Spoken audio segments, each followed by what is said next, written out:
It's three guys who combined to play 15 seasons in the National Football League trenches. Well, two guys. And Mackey, who didn't do shit. He just sits there and looks pretty. This is the OLine Committee. Alex, we're moving you out of the middle here for the YouTube audience. Moving Jay back where he belongs. Can you hear me better? Can you move hear it in me front of better, your Mackey? face? Put the mic in front of your face. I don't. This right here is for all of you loyal OLine Committee podcast listeners that have been with us since the start 6 months ago.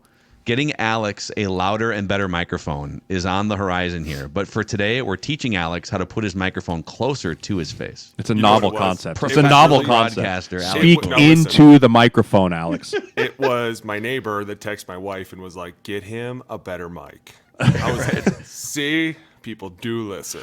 Yeah. We'll send you a list. We'll send you a couple professional mic options. You'll get a Christmas present from the O-Line Committee. I can't wait. I love presents. With love from your football-loving freaks. Speak directly into the It's microphone. You know, my ADD, I just start getting focused on this mic in front of me, and I'm like, wait, what are we talking about again? It's terrible. That and the CTE together are awful. Oh, you're an idiot. It's so true, though. That's why you're laughing. Oh, boys. So Here we go, baby. By the way, we're going to make our picks. We're going to do dumb football questions. Do we have What a you Fat Guy got? Fantasy update anytime soon? I don't today, man. Can we, I mean, I know Next week. Next week. Papa's in first place. I know that, but Here's the problem. Like, it's a good problem here. Fat Guy Fantasy, brilliant idea by this show. And at some point, Brilliant. I think it's going to be something that, makes us billionaires so we can buy an NFL team. love that. But in the meantime, it is literally hand counting like 45 different players. It's hand counting obscure stats like pressures. So It's a lot. it's not like logging into your ESPN fantasy account and they're like, Can't you just look up like PFF and just pull up the player and everything they need? Yeah, but dude, that's like one by one. I have to go through all the players and then That's a You're lot not of guys. busy. You're not busy, dude. And You're then- fine. You don't have And a then we whole have other a show. Vikings Purple suck. Baby, and- they do now. I got plenty of time now, dude. Plenty of time now after that Monday night game. And then then we have a formula, right? If you get a pressure, it's worth like a different amount of points than a sack. So I have a spreadsheet with all these formulas. All right, fair enough. Fair enough. It'll be coming hopefully next week. We'll show you grace this one time. It's all good. Okay. Yeah, we got to get Okay. somebody to do it. We'll By the way, there's a high % chance I have to piss in the middle of this episode. I've started an 86-hour water fast. Me and my buddies watched Dana White talked about it after UFC things, so we're all like, yeah, let's try it. So I am currently 39 hours in to have drank nothing but water, and so I piss every like 20 minutes. So if I got to get up you and go, haven't eaten food either? no, just water. I have water only for 86 hours, and some bone broth. I can sprinkle some bone broth and electrolytes in there. So Friday mid-morning, I'll break the fast. Is your goal to like lose weight to It's to feel jump. better? I like think what? part of me is just to see if I can do it. Right, like I think that was like another thing. A bunch of us, it's a bunch of our guys at the gym. Were like, "You think we could do this?" Like, yeah. I mean, it's not that hard. You just put your mind to it, right? But there's already guys who've like tapped out. I'm like, you guys are soft.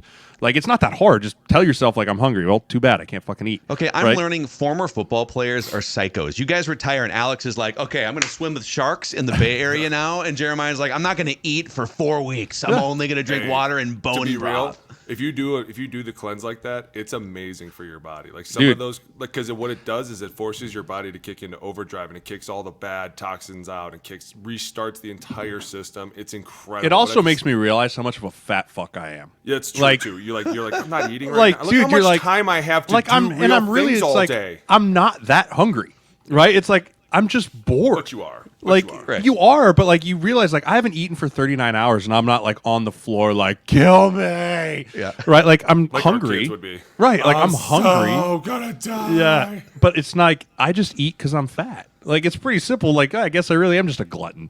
Yeah. It's Anyways, a little self-deprivation All on right. here. After Thanksgiving, that felt great. I'm Yeah. sure everybody's coming out of that one real good.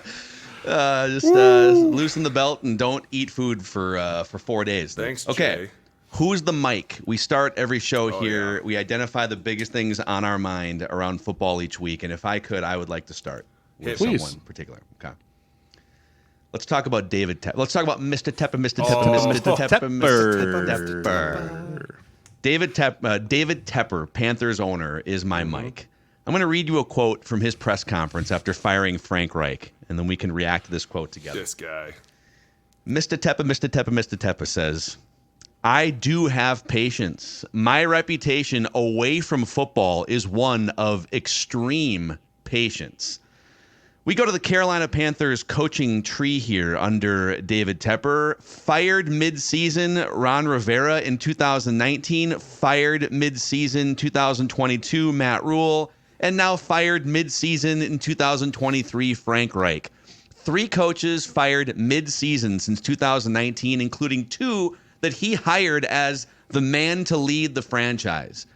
I think if there's one word to describe Mr. Tepper, I don't know what it is, but it's certainly not patience. This guy needs a roadmap at that podium. Let's also throw in here, he owns the soccer team in which he has also fired 2 head coaches from. So in 5 years of I swear, I saw this stat. In 5 years of owning those 2 franchises, he has fired 5 head coaches. Super patient. No, I mean, just the prime example of patience. Well, you know right? what? Here's what I love about it, too, is now all of a sudden that they got fired. Because the Josh McCown firing and the Deuce Staley firing after was very interesting to me. And here's why. You fired the head coach. You've kind of let everybody in the building know. You're all on alert. Everybody in this building will get fired soon. But before you could let these other 2 guys take this team, because those are 2 guys that have been working closely with your quarterback and your running back and your offensive coordinator. Like, they're your guys that you go to. You fire them too. I don't understand that. I found that extremely petty. Like, that's one of those things where it's like, either something was going on behind the scenes, but then all of a sudden, as soon as they got fired, what did they say? They were like, yeah, by the way, we didn't want Bryce Young. We wanted C.J. Stroud.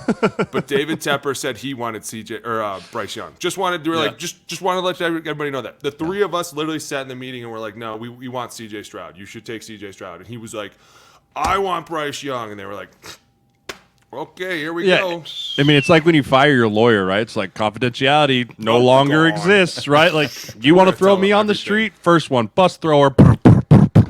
Right? Like, sure. 100%. You know, and then the other crazy thing I saw was that he was considering Greg Olson. If Greg Olson wanted to come be a head coach, he would consider hiring him as a head coach. Dude, stop. Stop it. I love See, it. that's just a hot take that somebody made up, because that is the No, it's not. thing. That is not. I thought it was the other way around. I thought Greg Olson floated, hey, if they're interested, I would be interested. See, I thought it was the other way around. I could be wrong. I thought I saw something that said David Tepper said that if Greg Olson was interested, he would give him like an interview. I could be wrong. Fact check me, Panthers fans. That would almost be worse than if they would have let Josh McCown run the Texans. Remember that when they were considering, like, and everybody was like, wait, what do you mean? This guy has never coached anybody, and you're going to give him an NFL team to run? Jay, if Nebraska made a move again at some point, would you be interested in coaching the Nebraska Cornhuskers? Never. Okay. Never, Just ever. want to get that on the record for the aggregators out there. Now, listen, they offer me $40 million, then fire me after the first year? Sure. Why? That sounds like a great idea, right? You give me a Jimbo Fisher deal. You give me a national title plaque before I even coach a person, and you clap me in and hype me up, and then 365 days later, they say, we think we made a mistake, but we're going to pay you out. Be like, cool. Where do I sign up for that deal? And it doesn't. The Jimbo Fisher thing, I don't think it cancels out if he gets a new job, right? No. It doesn't offset. He There's just no offset. Gets the $70 million. That's what's insane. He's made more money. Jimbo Fisher has made more money. He'll make more money out of this buyout than Jameis Winston has made in his entire career. Yeah, dude, eat those W's, That's man. insane. All right, Eat those W's. We're in the college football world. I'll go next. My mic. Here we go. My mic is I am all about, and I hope to God, the chaos of the college football playoff happens. Right? Like, there is a scenario in which here where you could have 7 one-loss football teams, and who gets in? Right? So Michigan's going to beat the shit out of Iowa. That's a given. Right? So Michigan beats them. Florida State loses to Louisville in the ACC championship. Alabama beats Georgia in the SEC championship, and Oregon beats Washington in the Pac-12 championship. You now have Ohio State 1 loss, Alabama 1 loss, Georgia 1 loss, Oregon 1 loss, Crazy. Washington 1 loss, Florida State 1 loss, and don't forget about Texas now as the Big 12 champion. Yep. If they win, chaos, dude. And I'm so here for it. I want it because the amount of crying and whining and it's gonna be a lot. Riots in the street for some schools is going to be insane. Like Georgia, number 1. If Bama beats Georgia, I think they're out of the playoff. Right? And the team that has been number 1 almost all year is now on the outside looking in. It could go the other way, right? And everyone wins out, and you got 4 12-0 teams in the playoff, and Florida State goes and gets crushed because they don't have their quarterback and all of that stuff. But it could be complete insane chaos right before they move to the 12-team playoff next year, and sign me up for it. I want it. I want it all. I want all the smoke. Yes. Look at you, dude. You want to be on that committee, don't you? So bad. So bad, dude. Well, okay, if you're on that committee, I just, let's be honest about Florida State for a second. I know that on one hand, let's say they go on, because they're playing, is it Louisville in their who conference just got beat by game? Kentucky. So they're probably going to win and go 13-0. But if the goal is, you have to decide what you want to do here. And this is the last year you're going to have to deal with this, because now you're going to expand it. All these teams are going to be in next year. But of all those 8 teams you just mentioned, is Florida State, even if they win, really one of the 4 best teams without their best player? But you can't. Do they not have put the them in. balls to not put a 13-0 team in? That's the question. Nope. No, you can't do they that. don't. That sets a dangerous precedent. That's a seriously dangerous Dude, precedent. that's a dangerous precedent. That's like, I don't give a shit. You won all your games. Tough tutties. Your quarterback's out. Didn't they You do that can't to like that. Central Florida one time? But they didn't play. They're not But playing. they're a Power not. 5 They're not in a schedule. Power 5 schedule. If I was you gonna go say they were undefeated in in a the Power Power 5, 5. and that's also not fair to the kids on that team. Right, Agreed. that's not fair to Jared Verse, who's going to be arguably the first pass rusher taken off the board. Like Coleman, the receiver, who's one of the they have too much talent to say like, well, we know you won them all, but not enough because you don't have one guy. They don't have the balls to do that, even though I don't think they have a chance without their quarterback. But at that point, too, then what is the point of wins and losses? Like, if Correct. you're undefeated, what's the point of being undefeated? And if we're not going to be accepted in, so there's no way that's a terrible precedent. I do think Louisville has a chance of beating them, though. Sure. It would anything actually can make happen. things easier and smoother. It'd make things if that so happened, much right? easier. If they got beat, then we're taking this question out completely. And now the biggest question is, how does Ohio State get back in without a conference championship game? If Georgia, let's say Michigan wins. By the way, do you see the Michigan-Iowa line? So what is it? Oh, 0.5. Well, hold on. So Michigan, the over/under for the game is like 35 or 36.5, which is a little higher than some of the other Iowa games, but I think it's a 23-point spread. But Iowa's individual like over/under for their own points is 6.5. Yeah, I Not believe the it. spread for the spread's 23, but Yeah. like Iowa can Iowa score more or less than 6.5 points After against watching Michigan? what I just watched on Black Friday in the Nebraska-Iowa game, the answer is no. Hey, no. dude, hey, it's seriously, hilarious. though. What do you think they're saying in their meetings right now? Guys, listen. Listen. Great season. Proud of you Great. guys. We had fun. So proud of you. Let's just not get our asses kicked that bad in this game, okay? Give it everything you got. Dude. Oh, it's- their 260-pound fat quarterback. Oh, not God, gonna it's so happen. All funny. right. Here we go. My mic. I'm gonna do a little role reversal here, and I might have to go with a little bit of a kill and an alert. All right. Oh wow, wow! This is unprecedented in Who's the Here we Mic. go. Here we go. I'm gonna mic the Bills. Okay. But for not the reason that you think. I see that Sean he's my mic. He's under a lot of hot water. I don't think that people really see this team for what it is. Like now that you watch that Philly game, I get what the problem is. 90 plays of which is Jay, tell him. That's a lot. It's a lot of NFL plays. That's a game and a half, okay? Of those 90 plays, Josh Allen is 60 of them. He is too much of their team. Absolutely too much. And one of the things that made me see it was, do you notice they were in their all whites? And remember when the coaches, when we would play in our all whites in the grass fields and it would get wet, they'd be like, it's going to be bad. Because if the quarterback looks dirty, it just looks bad, right? Taking shot after shot. When I look at this, I just feel bad for Sean McDermott because I feel like he is under a lot of scrutiny right now. Yeah, their defense they're down a lot of players, right? Mm-hmm. But at the same time, when you look at the offense, I guess I see now why they got rid of Ken Dorsey. And it's like you said, Jay, a long time ago. If Josh Allen has a bad game, they lose. There's no question. If he has a good game, there's a good chance they win, depending on if the defense shows up. But it's just too much offensively of Josh Allen. Like, everyone's just keying on him too much. And the hits that he's taking time after time, and they're relying on him way too much. They have to start expanding. And I know that at times their run game shows up, but it's not enough for them. They're too much of this mauling team to not have a run game behind them to be like, listen, this guy's a little beat up. We're gonna lean on a little bit more of Latavius Murray, or we're gonna lean a little bit more on Cook. Like, it's just, you see at times they just line up and run duo, and it's like, guys, listen, I get what you're doing. You're trying to beat your head against that brick wall and then throw it deep, but at the same time, that was the old BA way of playing, and that's kind of started to fade out. And now it's become like, hey, let's spread the field out. Let's give the ball to everybody, every which way. And dude, when you look at Philly and the way that they played that game, dude, they're a tough team. Tough team to play in those conditions. kicker hits a 60-yarder to go into overtime, like, they're a tough team. And when you hear people talking about how Sean McDermott's lost this team, I'm like, dude, I don't think you really see what that game was. That was one of the best games all year. Like, if you really watch that game, that was physical. People were getting after each other. The turnovers were all over the field. Like, it's just one of those things where it's like, hey, you didn't come out on top, and now everyone's pissed because you're 6-6, and I get it. But at the same time, they're a good 6-6 team. Like, they go into the playoffs, they're a team to be feared. But they have to open up that offense more. Hot take. Hot take. Ever since the Bills lost to Kansas City in the AFC Championship with 13 seconds left or whatever it was, they can't close out a football game. Yeah. They can't. And I think back to 2017 when we lost, or 2018 I think it was, for the Vikings, when they lost last second against, who was it, Mac? Was it the Saints or... In the what are you talking about, in the regular season? No.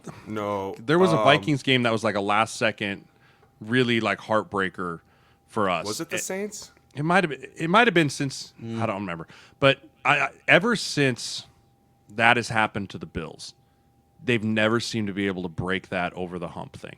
Right? They've never been able to seem like close game, end of the game, close it out, finish it, put the nail in the coffin. And I don't know if that's a lingering thing that like it's just something they think about all the time or what it is, but I think ever since that game, they have never been the same. They haven't. I have a hot take too. All right. I'm going to defend them a little bit here. So since they fired Ken Dorsey, they've played 2 games. They absolutely smoked the Jets 32-6, and the Jets can't score. Otherwise, that would have been different, maybe. But and then they go toe to toe. They're up double digits late in that game against Philadelphia. In Philadelphia, maybe the best team in the NFL. And they wind up losing in overtime. There are no moral victories. I know you guys wouldn't be sitting in that locker room like, oh, this is great. But I can sit here on the outside and look at the 12 games the Bills have played so far this year. And here's my hot take. The loss at Philadelphia is the second best result on their schedule. Number 1 is a win against Miami. Number 2 is a close loss in overtime at Philadelphia, in which you'd be pissed and there's a bunch of things to clean up. But I think you come out of these last 2 games because their other wins are like Raiders, Commanders, the Giants. They beat Tampa. They smoked the Jets. To go toe-to-toe with that team after smoking the Jets 32-6, I feel great going into a bye week with 5 games left if I'm the Bill. I feel better now than I would have like 2 months ago. I agree. And let's be honest, that Jets game, the first game of the year, that was all just because of that emotional game of what happened. So you're really looking at a 7-5 team right now that's really looking at walking into the wild card and going, hey, listen, as long as we can find a way to run the ball and be creative. I still think they can win the East. Oh, I mean, Miami is so hot or cold that's right. and so up and down with like the teams they beat are terrible and then they lose to the good teams. And you got to remember the Bills have the 1 game over them already, which is like having 2. Right. Right. And so I think I agree with you, Mackie, in the fact that this team can hit their stride in December, they'll make a run.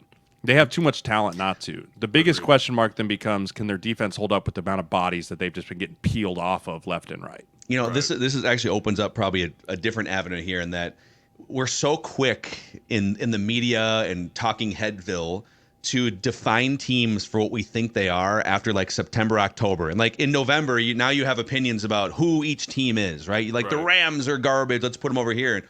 And I'll use the Rams as an example. They're just the first team that came to my head.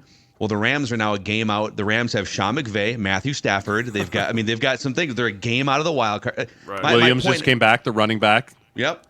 Dude. I think teams are defined in late November, December, more than September, October. And so I'm not defining the Bills yet. I want to see the Bills in the last 5 weeks and see if they can carry this stuff over. I agree with you 100%. And we, as players, agree with you, too. Like, we never really look at a team in September and go, this is what they're going to be the rest of the year, because you could play a team in your division early, and then all of a sudden they hit a run, and you see them late in December, and they kick your ass, and you're like, what the hell just happened?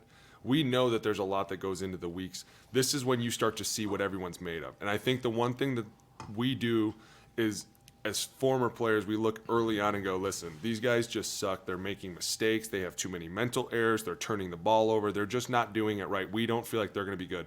Then there's teams like, I'll give you the best example, the Vikings, who started 1-4. And what did we say about them? Dude, they're just playing stupid football. They're turning the ball over. They can't get it right, literally making every mistake in the book, and the luck is not on their side. They start to turn it around, a month ago, and everyone's like, okay, here we go. Now we're back on track. And then you lose Kirk Cousins. And now all of a sudden it's kind of like, dude, what a swing. But at the same time, so many people wrote them off early. And then as soon as Kirk started hitting, it was like, okay, here, they're back again.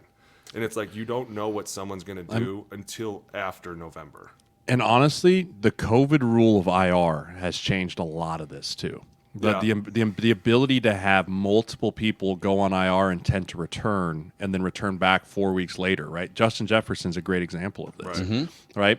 Jonathan Taylor, another great example. He's about to go on IR again for his thumb and then come back again. Like the ability to swing these players that got hurt, because it used to be you go on IR, see you next year. Right? Like, so I love that rule because it does give guys a chance to, hey, this guy's hurt for 4 weeks. Let's put him on the IR, elevate someone else that can come in and help us win, and then bring this guy back. Right? Yep. There's so much of that to it. And yeah, the teams are defined in December. Right? Teams really start to define themselves of who they are in December. You have to survive the month of November. That's what it is, because at that point, everyone's beat up. Right. You've got injuries all over the field. If you can get out of November at 2-2 or 3-1, you set yourself up to make a run in December. Right, that's what November always and forever was when you were in the NFL. Survive in advance. Right, if you drop and you go 1-3 in November, you're putting yourself in a hole heading into December. Like the goal was to always go 500 or 3-1 in November and just survive. Which teams? I'm going to put you guys on the spot real quick here, but just off the top of your heads, which teams do you think? So Colin Cowherd on his radio show does what's called a Super Bowl bubble. And he puts the teams, and he does this a few times a year. He puts the teams in the bubble that he says, these teams can win the Super Bowl. And sometimes it's 10 teams, sometimes it's 6. Which teams right now on November 29, 2023, you pick how many you want. How many teams do you think can win the Super Bowl? Give me a number, and I'll throw out that many teams. It's up to you, man. If it's 3, it's 3. It's just however many you think it is, Boone. To win the Super Bowl? I mean, how many teams do you think right now off the top of your head could win the Super Bowl? I've got about 6. I've got about 5 or 6 in my head. I could name 6. Okay, go. All right, here we go. San Fran.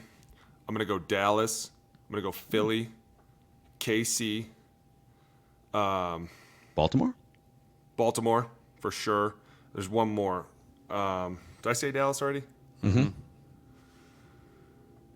How about, okay, so we all agree on those 5. I echo those 5. And I add Buffalo. Buffalo. I do. They're too talented, man. And they have one of the best. They have one of the best quarterbacks in the league. Like they have one of the best quarterbacks in the league for me. Can they stay healthy? Can they sustain it? But if they can, they can win the Super Bowl. Right? That's the idea. If everything goes right for them, can they win the Super Bowl? Yes, they can. Yeah. The other team I'm gonna throw in there, and this is a long shot, and I know it is in a bit.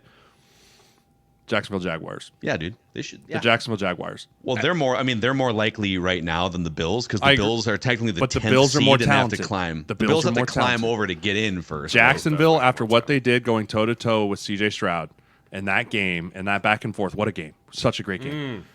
Gives me a lot of confidence in the Jacksonville Jaguars and just putting that neck tat a little bit closer, baby. A little bit closer. By the way, can I have another mic? Talk about a weekend of football. Thursday, Friday, Saturday, Sunday, Monday, Tuesday came, and I was like, wait a minute, there's no football. I know. I was too. I was like, what do you mean there's no football? My wife was like, no Maction. God, I fucking hate this game. Every night. Literally, Bear ran into the room and was like, Dad, who's playing tonight? I was like, dude, it's Tuesday. There's no football. There's no Maction. There's no Buffalo, Toledo. Thursday, tomorrow's game is going to be so fun to watch. So fun. Let's go. So, yeah, wait. Tomorrow is Seahawks versus Dallas. Yes. It's going to be fun. It's going to be so fun. Because if anything, it's going to be 2 competitive, tough teams going out there. And if anything, DK Metcalf will just throw a punch at somebody. He might. Awesome. You never know. Dude, my wife and I went to Vegas for 48 hours over Thanksgiving. We went to Old Downtown for half a day. We went to Circa, which I think has just been redone. It's like the biggest sports book in Vegas. Yeah. They have an outdoor... Now, we're from Minnesota, so when it's 58 degrees in Vegas and all the locals are, like, bundled up in their Canada Goose jackets and stuff, we're like, show us to the pool. So we go out, and we watched 2.5 – well, we watched the entire Packers-Lions game, outdoor sports theater. I think it's called is it the Stadium Swim, I want to say? But, dude, they turn all those pools into hot tubs. So you're sitting outside. They crank the temperature up to like 110 degrees, and we just sat and watched like 5 hours of football in Vegas outside. It's incredible. Glorious day of football viewing. I love it. Have you gotten checked since you got back? You got a hot tub-sized pool from Vegas? Yeah, they're large enough, you know. A lot of chlorine. It out. Yeah. Just slowly burns your skin off. The skin's just peeling off of Mackey. Just flaking off. Guys, do I look okay? Yeah. Is it weird that it burns when I pee? Oh man, highly recommended. Boys, let's make some picks and then get to dumb football questions. Let's do it. Okay, we got some All good right, so dumb football how did we questions. do last week? Can't wait to hear about my 2-2 Can you just give him a record. second? Golly, dude. Sit still. So mad. Let me tell you how we did. You wouldn't be asking that if you didn't go. No, you went. You actually finished last place last week, Booney. You went 2-2. I went know. 3-1. Jeremiah went 3-1. And so the season standings are: I am 32-16, 4 games in front of Alex, who's 28-20, and Jeremiah is up to 26-22. He's climbed out of the Coming back, rut, baby. He's making. Everyone loves a comeback story. So you're 2 games behind Alex, 6 games behind me, with a month and a half of regular season football. This is left it, man. here. I got to go 500 this Hey. I got to do something. We got to do something like playoffs count as double or something. Oh, now you guys want to chase, huh? Okay. All right. Here we go. What do you got, We Mac? can go double in the playoffs. Let's do it. I love it. I love it. Good. Okay, we're gonna start here, and let me because I'm leading, I will pick first at least a couple times, so you guys can pick differently to catch up if you want to. So let's start with the game of the week here. 49ers at Eagles.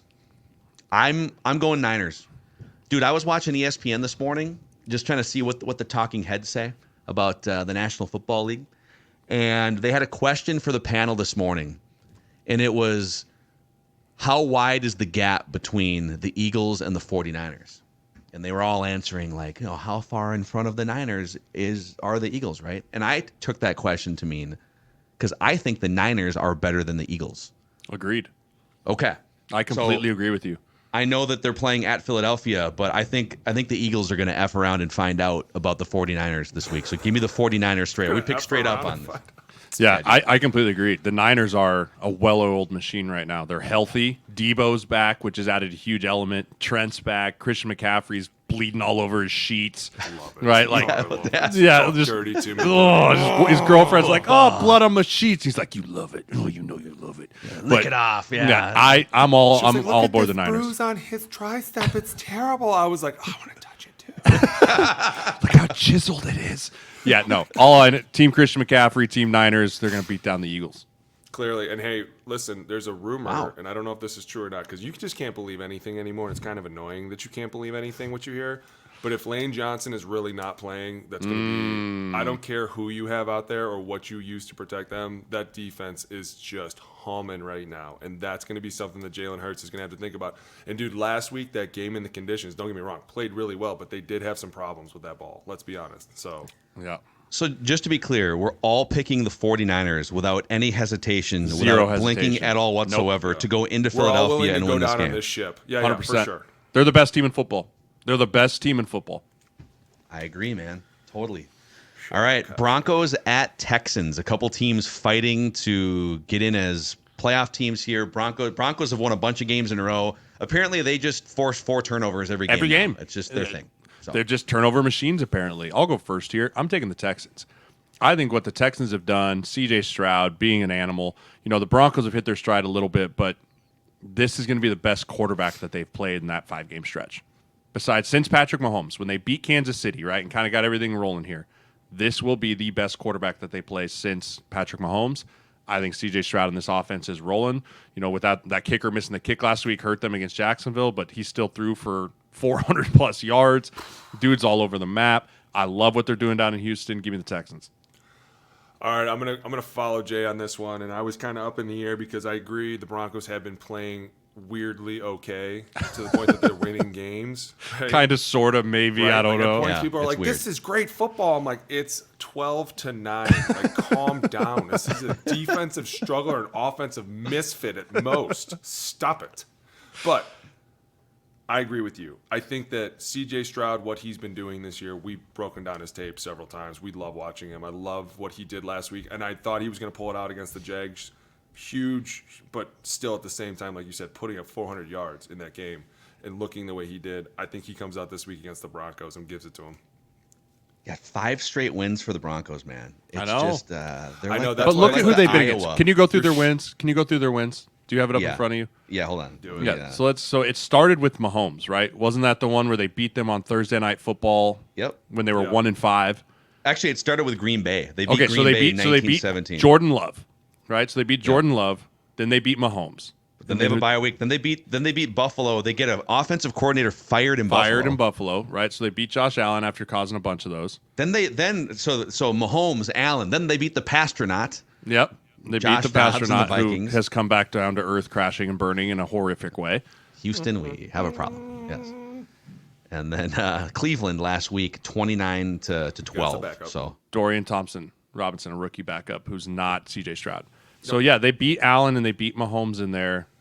But I just Listen, maybe I'm I a Bronco agree. hater, man. I don't know. I think you are, dude. I think you are. Maybe I'm a no, Bronco. no, And no, listen, no. I'm from This is what Denver. it is. I was just in Denver last week and I had to listen to everyone just talk about how great they were, and I wanted to puke. Maybe I'm a Denver hater. I'm not. I love Denver. you're I grew not. up born and raised. I just don't trust them. I I agree with you. I agree with you on that. And at the same time, when you talk Mackie, about when you make your pick, I gotta take a piss.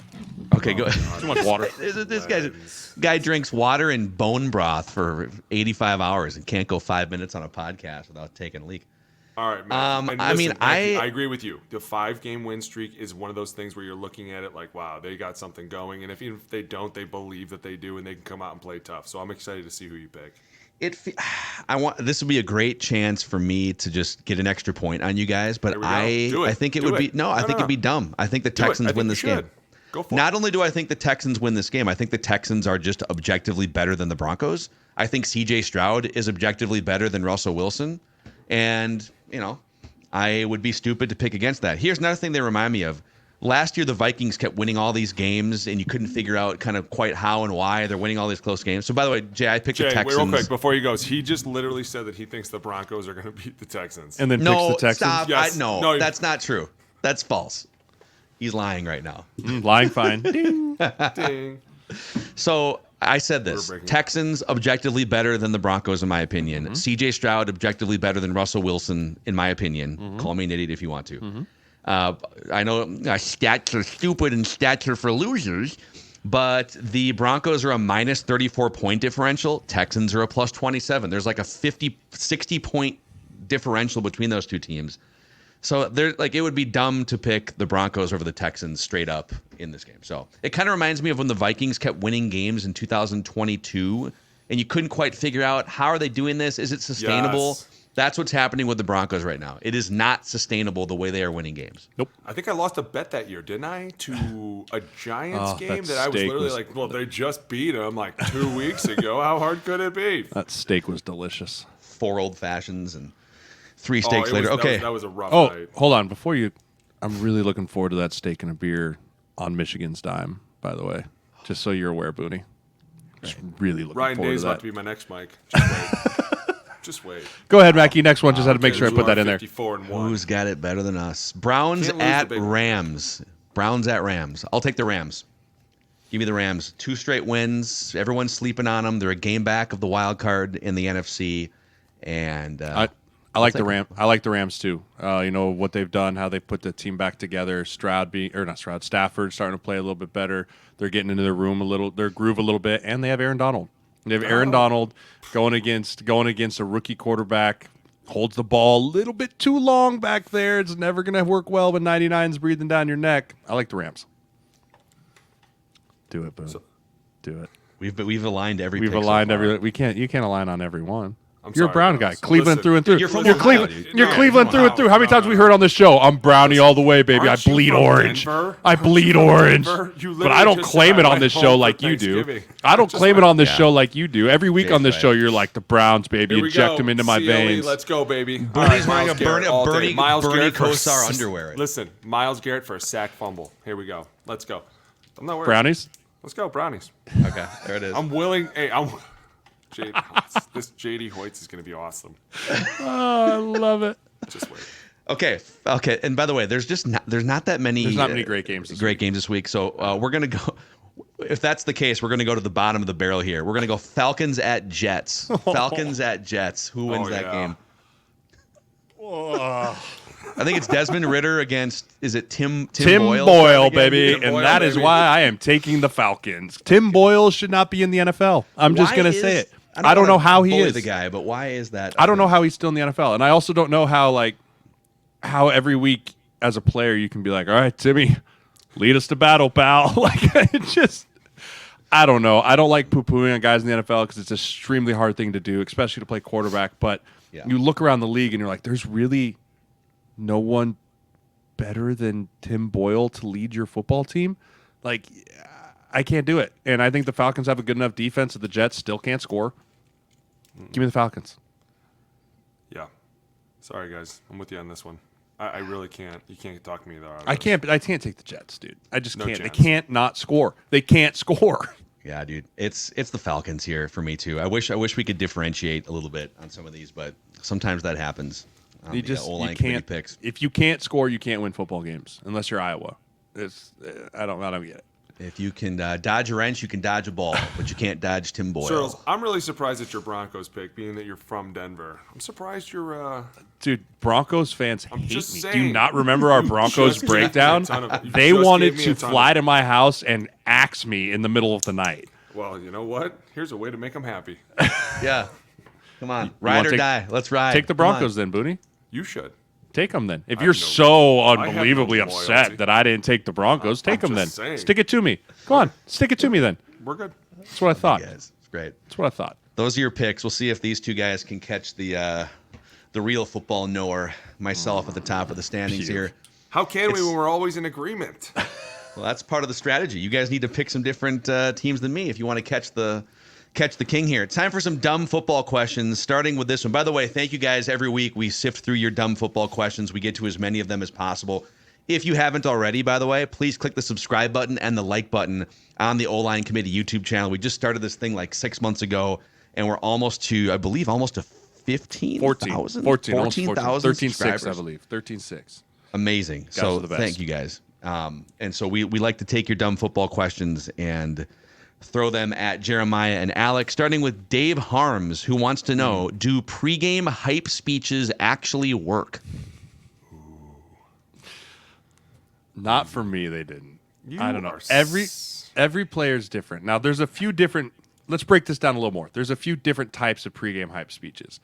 There's the one from like the head coach right before the game, right? Then there's the one from like, hey, we're all getting ready to go out on the field together as a unit, right? And then you always have that one really loud guy in the locker room that no one wants to hear, right? Like there's multiple of those. Like the one for me that always got me is if you had a guy, and I'm going to call him out, Joe Berger.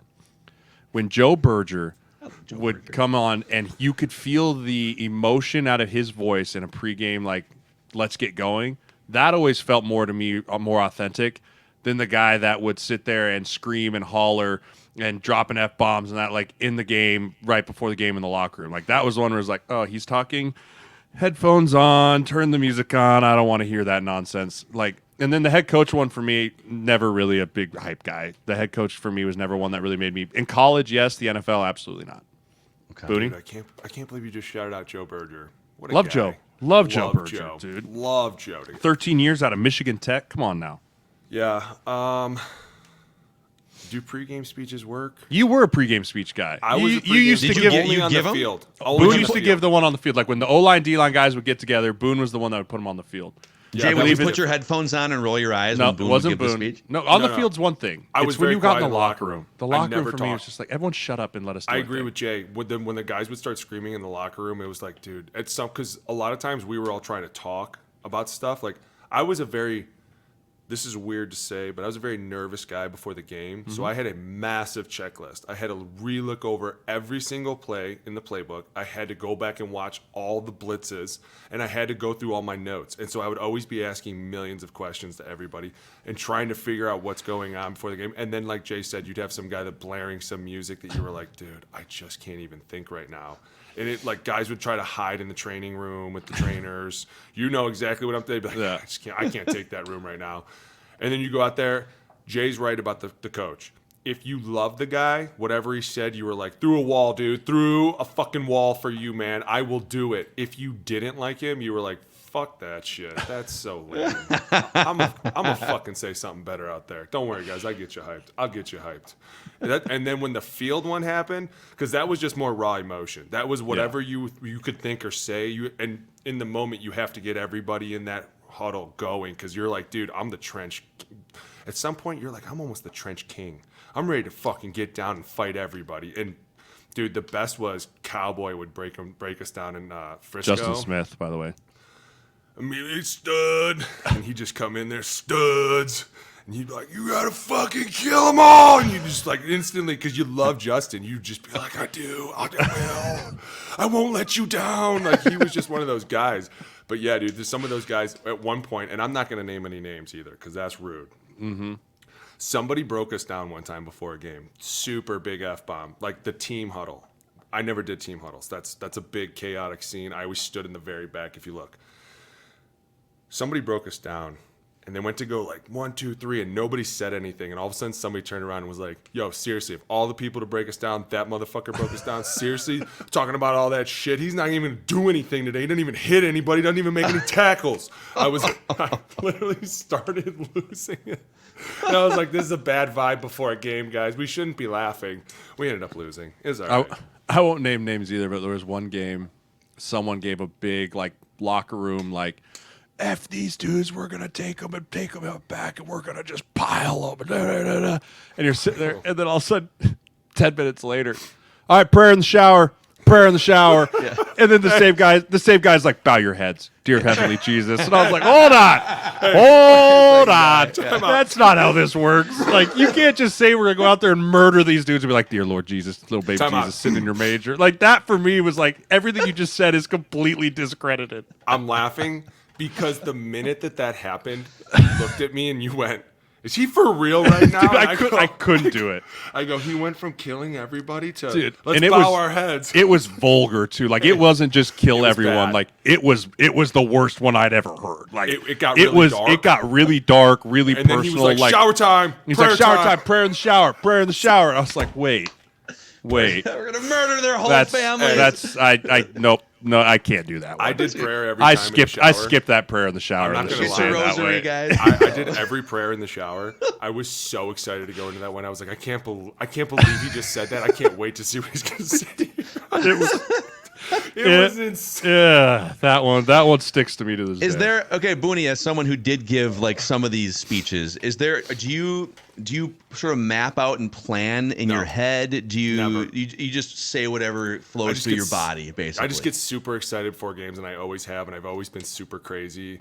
Like, Staley and I used to headbutt each other, and everything was insane all the time. And true story, one time I accidentally headbutted Mike Upati before a game and almost gave him a concussion. Not even kidding. I was so hyped. And he looked at me, and I was like, yeah, Mike, whack. And he dropped to both his knees, and instantly the whole team, we're literally 15 minutes before kickoff, stops. Ball in the air, the receiver literally stopped and was like, what just happened? And I was like, Mike, get up. Mike, please, Mike. Now. He gets up, shaking. Solari looks at me, and he's like, you're dead after this game. I'm like, I'm not going to headbutt anybody else. I swear to God, I won't do it ever again. I just got so, I don't know, dude. I'm still get hyped about it. Do you remember how you used to end every speech? Do you remember it? Valhalla. To Valhalla. That was the end of, straight to I'll see you straight to Valhalla. And then we'd all break it down and go. Dude, I'm not kidding. I can't wait to go there. I'm excited. I'm pretty sure it's on my picture you gave me as a Christmas present. He gave, because Boone always, for all you guys, Boone drinks nothing. He only drinks out of pitchers. Like, so when we go to a restaurant, I'm like, can I have a pitcher of water?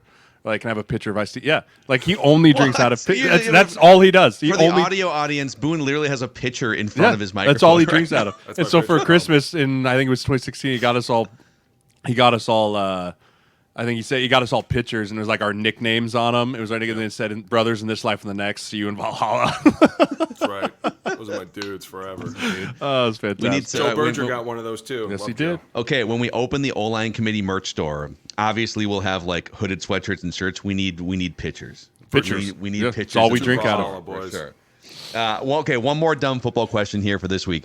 Donald Ruppert asks, when teams play road games, do players share hotel rooms? Like, do offensive linemen share hotel rooms? This one came up when Jay was out a couple weeks ago. We said, let's say I this didn't one. want to talk about it because this is my favorite part, and this is probably really weird. One of the best parts about having the job in the league is that you do get to travel a lot, and you get to go to like these really cool cities, but you're in and you're out. So you're like, when you're there, you're like, we have to make the most of it.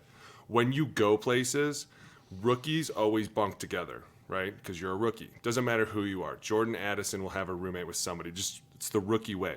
Everybody else gets their own room. Sometimes maybe like a year 2 or 3 guy will have a roommate too. But once you become an established starter, you get your own room. If you become a captain, certain teams on every floor, they'll have a presidential suite. They'll put you in the presidential suite. So it's like the higher up the team you are, the nicer the room you get. When I was in Frisco, I was best friends with all those guys. So they would always give the offensive line the awesome penthouse corner suites of all the hotels that we stayed at. So we had the big rooms. And it was awesome because you would literally get an itinerary when you would land, right? As soon as you would land, they would walk around, hand an itinerary. You'd be like, all right, when's first meeting? First meeting's at 8:30. All right, and then all of a sudden the threads would come through all the guys. Where are we going? What are we doing? What time are we meeting? What are we wearing? Like, it was like a whole thing. It was like a big, like, hey, we're going to go hang out with the guys. I don't know, where did we go? Was it Denver? No, I'm trying to think. Where did we go one time? Oh, no, it was Philly.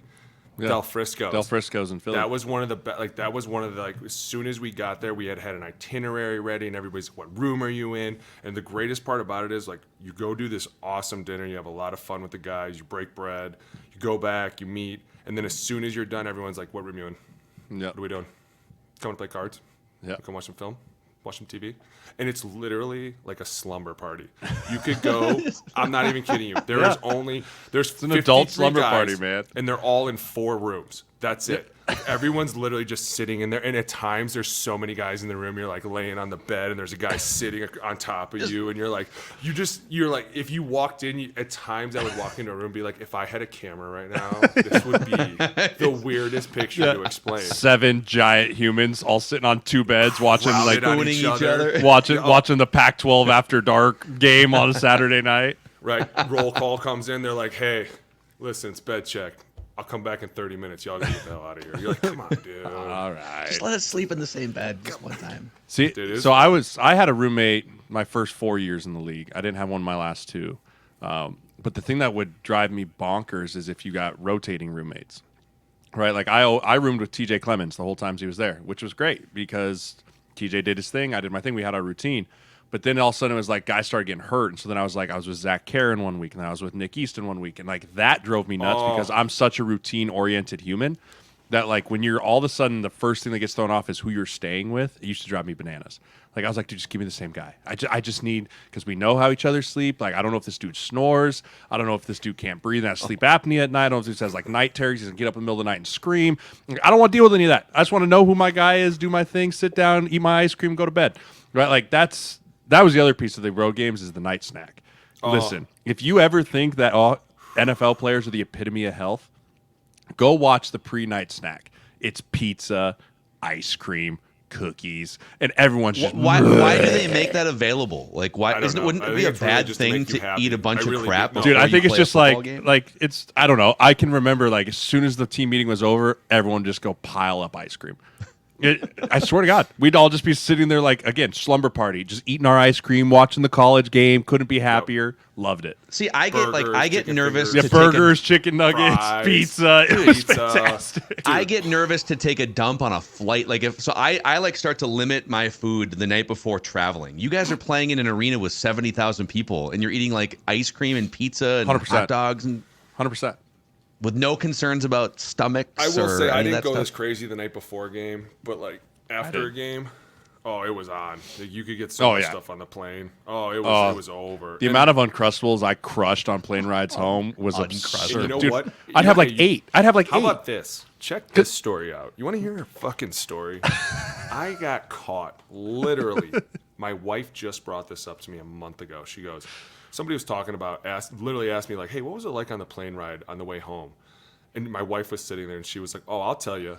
because when we went to the Super Bowl, we had the same flight and the same flight attendants. And as soon as I said I was your wife, they were all like, "Oh my God, I know your husband. Oh my, he is just the greatest, and he just eats so much food." And my wife was like, "Oh really? Tell me more." And she's like, "Oh, he crushes these ice cream bars and Skittles, and it's like a 4-year-old kid." I was like, "Fucking serious? I got caught."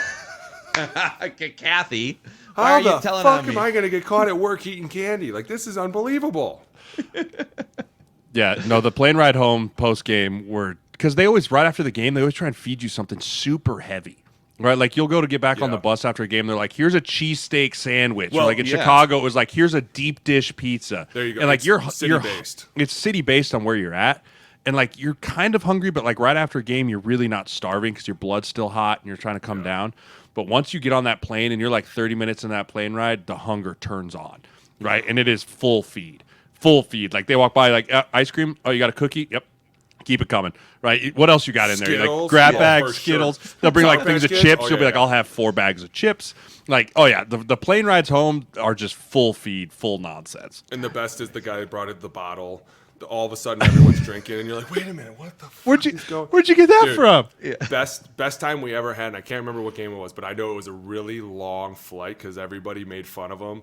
Ray McDonald brought a bottle of whiskey, and it broke in his bag on the way home just as he was pulling it out. Like, it must have cracked, and when he lifted it up, the bottom broke out all over his stuff. And, dude, the coaches were like, "Are you serious, dude? The whole plane? Oh, What is that smell?" What are you doing? man. Oh my Yeah. God. Freeney always used to have a bottle of Kettle One. Always a bottle of Kettle One. Dude, I'll tell you what, those vets, thank God. They didn't care that about the vets- anything. Thank God that they were cool, though, because they taught us how to be cool, and they really didn't give a shit about anything. Like, they were like, "Dude, listen, as long as the production on the field is good, the fun can be had." Don't get arrested. Yeah. Produce on the Correct. field. Just do like your Jay thing. says, as long as the production The flight home from outweighs London. the trouble. Flight home from London in 2017 was a party. That one flight home from London in 2017 was a party. Like I got home because we won, right? We beat the Browns, and we all had a great time on the way home. Everyone was at duty free before the flight, just like pushing it into the bag. And we got it. And I remember I got home and I was like, I need to call my wife to come pick me up and drive me home. Yep. And she was not happy. Oh my Those God. are long flights, dude, and you can party for a long time. Yeah, I couldn't imagine losing one of those games would be awful. I only went over there once. We won. Like I can imagine, like you lose a game over there and you're just on the plane, like You know, 5 more I had hours. that experience too. That was not very fun. We lost the Rams over there, and that was when Carson completely fractured his forearm and it was sticking out sideways. And I was like, "This is the most insane thing I ever saw." And it was on an interception, and the guy was running right at him, and we were in panic mode. It was not fun. I can tell you right now, dude. Went over 3 times, won twice.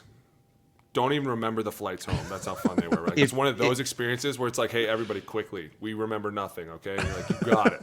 But when If you guys get a lose- chance, if you guys get a chance, and the audience, Google "Plane Ride from Hell" WWE. It's from 20 years ago. It was like this is like a European leg back over the U.S. Brock Lesnar, Ric Flair, who we had on our other podcast a couple days ago. He was just like in our studio, but it was these like legendary figures on this plane ride for 6 hours, trashing this plane, like naked wrestling, like all this, like just getting smashed. Go read about it after hearing these guys' stories.